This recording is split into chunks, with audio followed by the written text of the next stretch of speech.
Hello again from Las Vegas. The Super Bowl, it is now officially approaching. Kyle Shanahan, after the 49ers' most rigorous practice of the week, had this to say about Brock Purdy. He's had a hell of a week. Brock's pumped up. Kyle Shanahan normally doesn't talk players up after practice unless he actually believes they made the right decisions and they're executing the game plan the way that he wants to see it executed out there on the field. And the 49ers did get through their practice, their most rigorous one on that soft field at UNLV, apparently without issue. So that's good news for the 49ers. And the best news is that Brock Purdy is out there delivering well this week in his simulated action to prepare for Sunday's Super Bowl 58 against the Kansas City Chiefs. So that's the update from the 49ers side. On the Chiefs side, Kansas City defensively under Steve Spagnuolo, their defensive coordinator, really focused on tempo today. They think the 49ers are going to run tempo against them. So go back to the NFC Championship game against Detroit. The 49ers are down 24-7 at halftime. The offensive adjustment that they made was to run a more up-tempo attack coming out of the locker room in the second half. So it obviously worked. It helped diffuse some of Detroit's pass rush.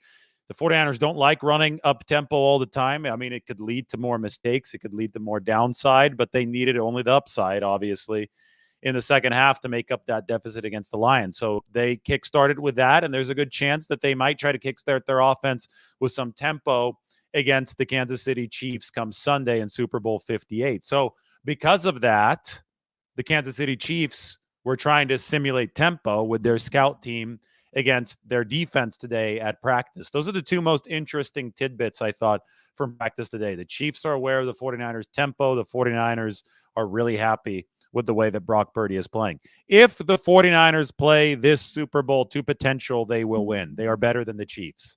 The media, a lot of groupthink. The media has this very wrong. I see a lot of people picking Kansas City to win.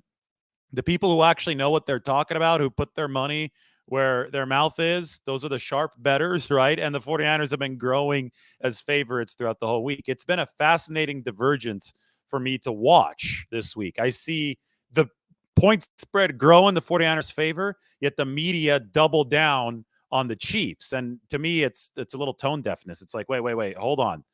Read the room. You're in Vegas. Maybe you should read the room and look at the fact that you've got people who are willing to put a lot of money on these games, putting it in a certain direction.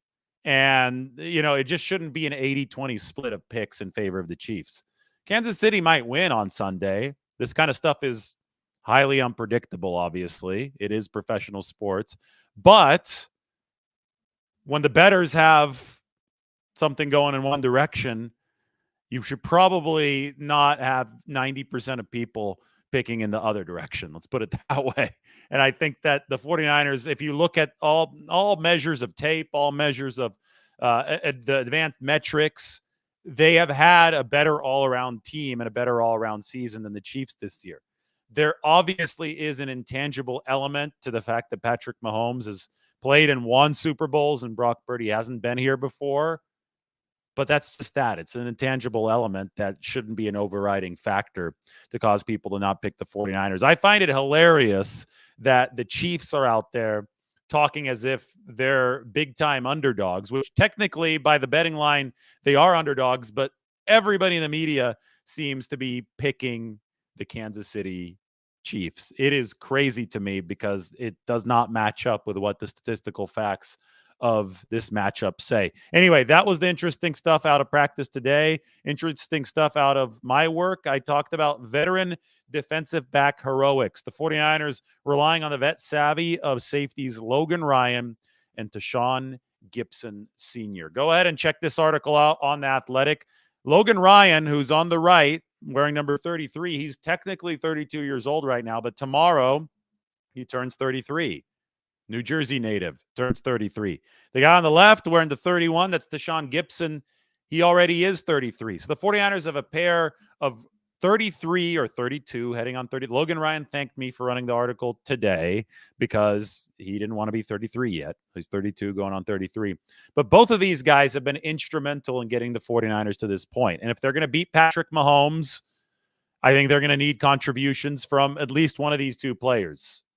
At least one of these two players. Deshaun Gibson will start. I don't think that Logan Ryan will, but Logan Ryan might be the 49ers' preferred choice at that nickelback position. And he filled in a pinch at nickelback for San Francisco in the NFC Championship game. The article goes deeply into this. Steve Wilks has run a ton of coverage disguises this season. I talk about the way that Steve Wilks has improved the back end of this 49ers defense. So a lot of it has been the 49ers showing man coverage, but actually running their standard zone coverage. And on 4th and 3 for Detroit, the second fourth down that they missed with about 7 minutes left in that game, the one that really put the 49ers on track to seal it, the 49ers ran one of those coverage disguises. They call it two max, and it's meant to look like man coverage at the line because they're coming up and pressing the receivers, but the 49ers are actually running cover 2.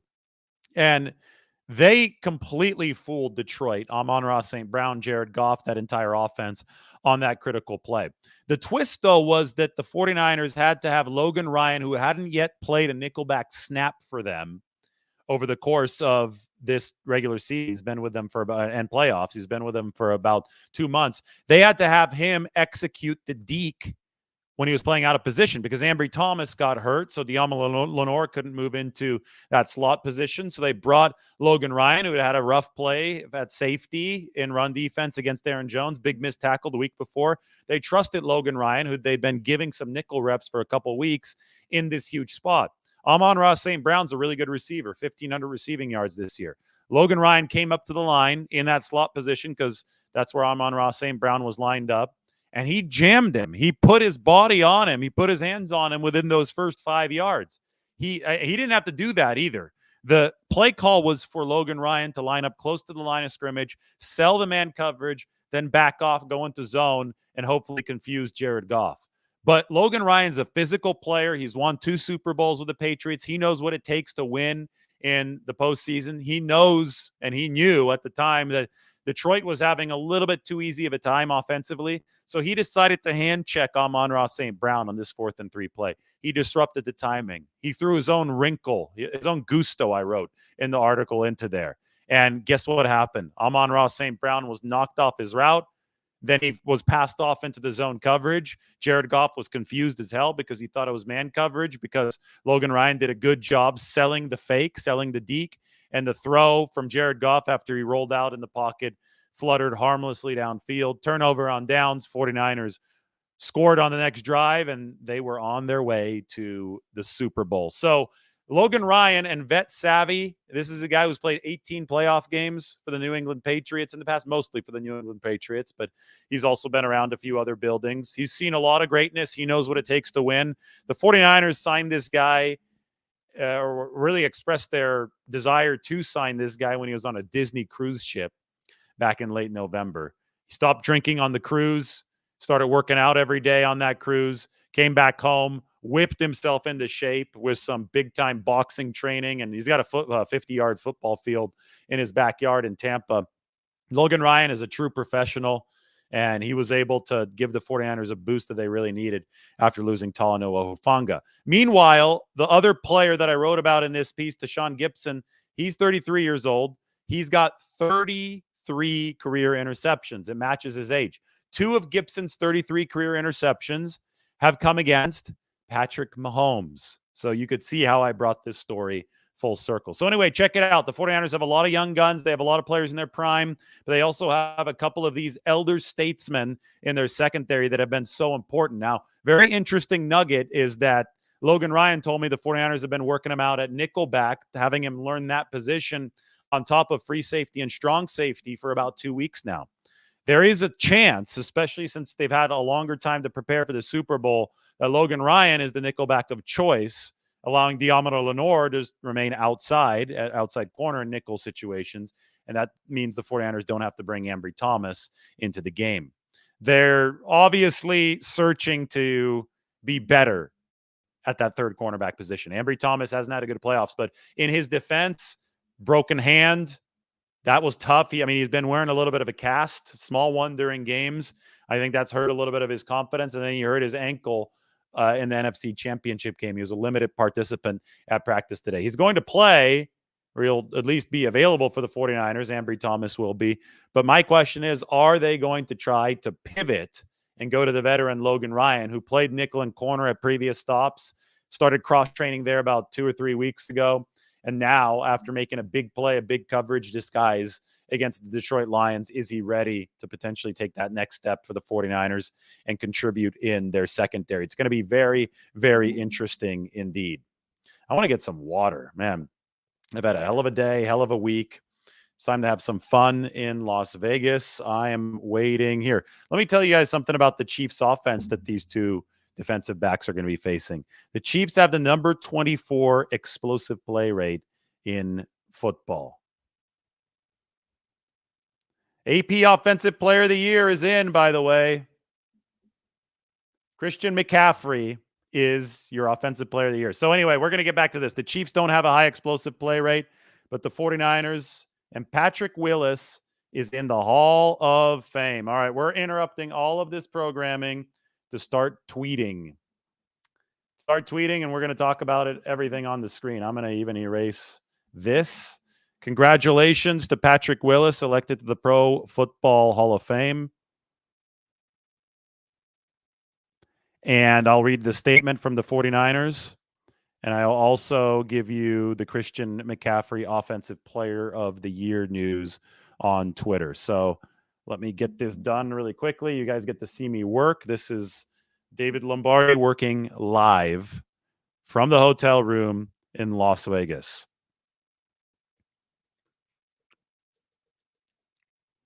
'49ers linebacker Patrick Willis has been, he hasn't been inducted yet, so he's not officially a Hall of Famer, has been named a member of the 2024 Pro Football Hall of Fame class. Boom. And then we got in a landslide.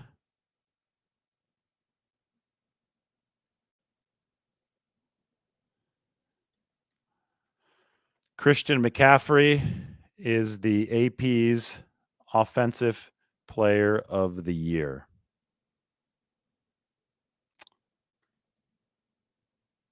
We'll put 49ers running back. Christian McCaffrey is the AP's Offensive Player of the Year.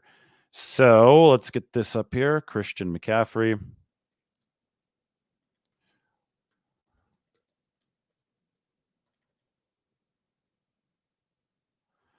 There you go. I've got some wild Christian McCaffrey numbers for you. He had 2,023 all-purpose yards this year. Nobody else had more than 1,900. Number 2 was CeeDee Lamb, a wide receiver, 1,800 something. Christian McCaffrey had over 1,500 rushing yards. That was the NFL rushing title this year. Number 2 in all-purpose yardage amongst running backs was Breece Hall of the Jets, and he was at 1,500 all-purpose yards.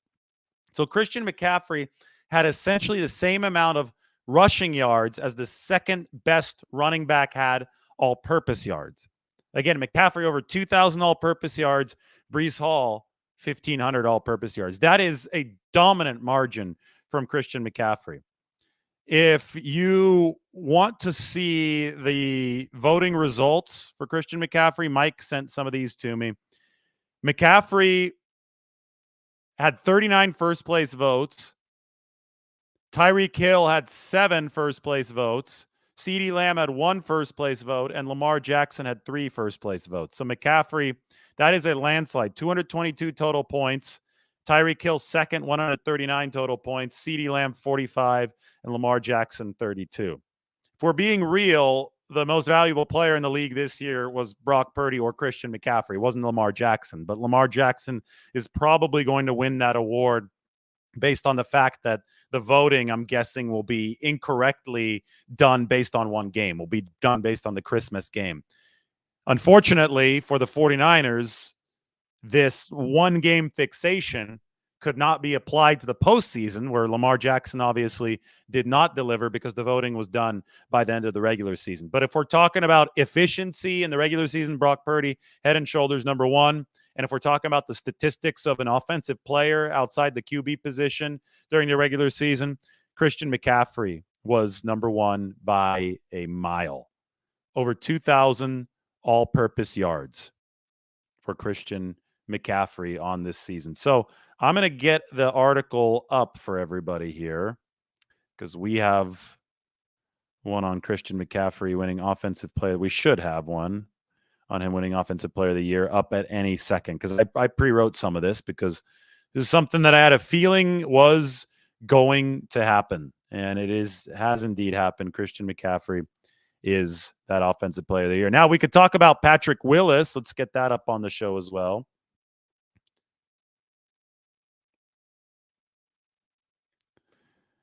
Patrick Willis is voted into the Pro Football Hall of Fame. That's huge news for the 49ers. I mean, Willis was an absolute game changer, a sport changer. Let's put it that way. He changed the sport of football along with Navarro Bowman. He's a linebacker that was big, brawny, and strong, but he could also cover.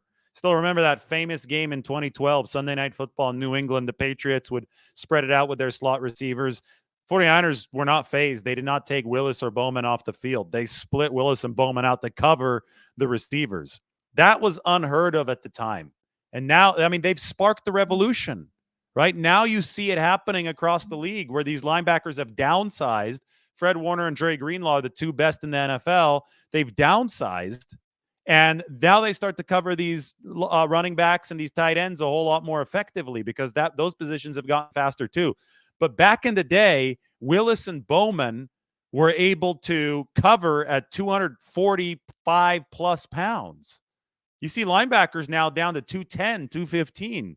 It's a different game. The players are smaller, they're lighter, but Willis and Bowman and Patrick Willis, he's in the Hall of Fame now.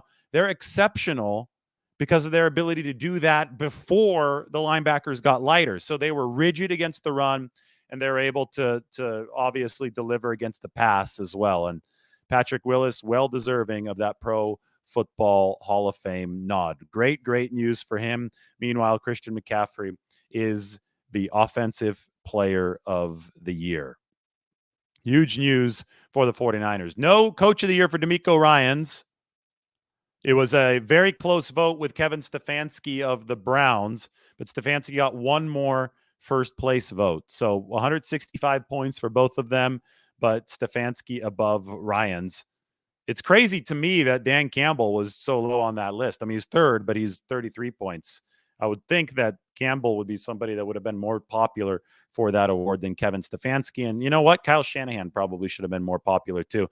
The voting process on some of these awards is just horrendously biased. It's focused on media narratives instead of actual big picture contributions. So it's best to not get too far into the weeds with that. But we will say that Christian McCaffrey has won the Offensive Player of the Year and that Patrick Willis has been voted into the Pro Football Hall of Fame. Can't wait to discuss some of that a little bit later tonight. It's going to be fun here in Las Vegas. Patrick Willis probably around here in Las Vegas. Maybe he got the knock on his door back at home. Who knows?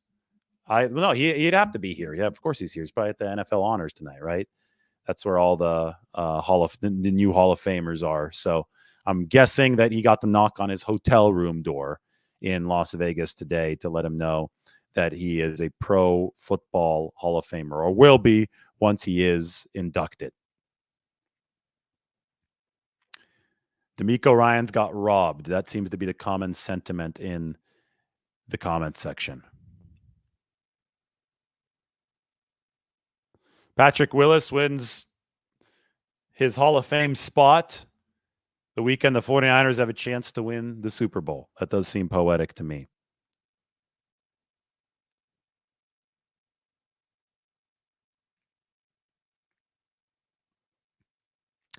Really, really cool stuff for the 49ers today. All right, everybody. I have to go do a Pro Football Hall of Fame update, and I'm going to do the Christian McCaffrey update. So I will be back in a second. That's going to be a separate live video. We'll do an update video for those two so people can go ahead and look that up. Everybody, thanks for joining. Glad I was able to break the news to you right here on the show. Also hope that you got a good Patrick Mahomes and Brock Purdy update ahead of the Super Bowl.